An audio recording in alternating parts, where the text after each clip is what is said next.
भाई जिस तरह से निफ्टी कभी ऊपर जाता है कभी नीचे जाता है, और मैं तो एक बात कहूँगा, आप ध्यान से सुनना इस गाने को, कहते हैं कि थोड़ी थोड़ी भाग गई तुम तो, कि थोड़ी थोड़ी गिर गई तुम तो, किया हमको कंफ्यूज पर मौके दे रही हो तुम तो, और मौके पे चौके लगा रहे हम तो।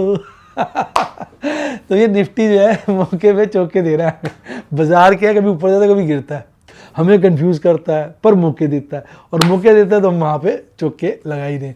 तो भैया ये बाज़ार भी अपने आप में एक बड़ा इंटरेस्टिंग बाज़ार हो गया, जिसमें बहुत प्यारे प्यारे शेयर उन रेटों पे मिल रहे हैं जिसमें आदमी सोच भी नहीं सकता था। लेकिन आदमी को क्या लगता है कि भाई सब और गिरेगा, मुझे भी लगता है, तो थोड़ी थोड़ी खरीदारी अपने हिसाब से अच्छे शेयरों पर, और जो काफ़ी लगता है भाई गिर गए हैं, थोड़ा सा भाई साहब थोड़ी जजमेंट तो लेनी पड़ेगी ना, उसका पास्ट रिकॉर्ड देखो, फाइनेंशियल डिटेल्स देखो, उसके हिसाब से नतीजे निकालने पड़ेंगे।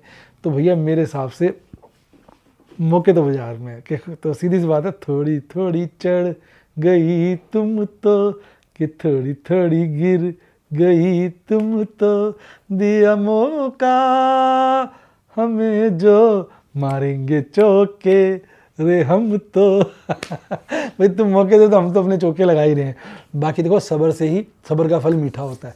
तो आई एम वेरी हैप्पी, और धीरे धीरे रूटीन बेटर करते जा रहे हैं, चीज़ों को समझते जा रहे हैं, उनका फ़ायदा उठाते जा रहे हैं। बाकी डार्लिंग आपको क्या लग रहा है, बाज़ार किस दिशा में जाएगा, क्या कमाल करेगा? आप खरीदारी कर रहे हैं, बिकवाली कर रहे हैं, भाई आप क्या कर रहे हैं, लिख डालिए कमेंट में, क्योंकि डार्लिंग आप जानते हैं मैं सारे कमेंट पढ़ता हूँ।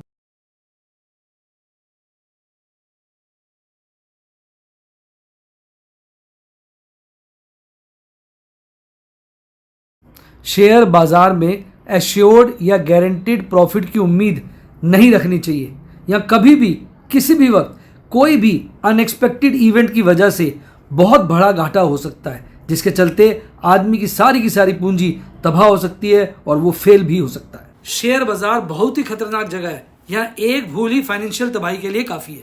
मैं केवल एजुकेशनल वीडियोज़ ही बनाता हूँ, मैं कोई बाय सेल रिकमेंडेशन नहीं देता हूँ। चर्चा किए गए स्टॉक उदाहरण के लिए हैं और खरीदने या बेचने की कोई रिकमेंडेशन नहीं है। मेरा यह मानना है कि शेयर बाजार में निवेश किसी के कहने पर नहीं करना चाहिए, बल्कि अपने रिस्क एपेटाइट और जानकारी के हिसाब से करना चाहिए। सदा याद रखें, जिसने ली टिप उसकी हुई डिप। शेयर बाजार में निवेश जोखिमों के अधीन है। निवेश करने से पहले सभी संबंधित दस्तावेजों को ध्यान से पढ़ें। हाय गाइस, आपका स्वागत है आपके अपने शो MKJ टॉक्स पर इन्वेस्टमेंट इन हिंदी में। कैसे हैं आप भाई? देखो कहते हैं ना कि मौका तो बाजार में मिलता ही है, एक दिन ऊपर एक दिन नीचे, बाजार में यही कड़ी चल रही है इस वक्त। बाजार जो है, जैसे मैंने आपसे पहले भी कहा कि बाजार जो है रेंज बाउंड हो गया, थोड़ा चढ़ेगा थोड़ा गिरेगा, थोड़ा स्टेबल रहेगा। उसके चलते इस वक्त स्टॉक्स में बड़ी अच्छी जो है, मैं भी थोड़ा रुका हुआ था पर अब मुझे भी लग रहा है कि ट्रेडिंग बढ़ाऊंगा मैं ऑप्शंस की, FNO की। आज मैंने एक इंट्राडे किया, FNO में एक ठीक ठाक सा मुनाफा हो गया। आपने शेयर नहीं किया? नहीं, क्या चीज़ सर? प्रॉफिट इंट्राडे ट्रेड में एक अच्छा मुनाफा हुआ, कहा नहीं था ना। तो सुबह बेचा था, शाम को स्क्वायर ऑफ कर दिया। तो आजकल तो यही चल रहा है। तो बस ये है कि अपना कैश मैनेजमेंट, रिस्क मैनेजमेंट करके ये सब चलना चाहिए, और यह बहुत अच्छे शेयर अच्छे रेटों पे मिल जाते हैं। अब ये आदमी की चील जैसी निगाहें होंगी, जिसको पता होना चाहिए कौन सा शेयर अच्छे रेट पे उपलब्ध है, तो भैया वो उस हिसाब से शेयर तो खरीद सकता है। मेरे को तो लग रहा है ये बहुत अच्छी अपॉर्चुनिटी चल रही है, जितना पैसा है धीरे धीरे आदमी इन्वेस्ट कर सकता है। बस कैश मैनेजमेंट करके चलना पड़ेगा, क्योंकि हमें ये तो पता नहीं बाजार कितना गिरेगा कितना गिरता जाए, तो उसका कैश मैनेजमेंट देखो हमें करके चलना पड़ेगा, जो कि बड़ा ही ज़रूरी है। आप मेरी बात से सहमत है कि नहीं, कमेंट में लिखिए। अच्छा, अगर आज की बात करें तो आज जो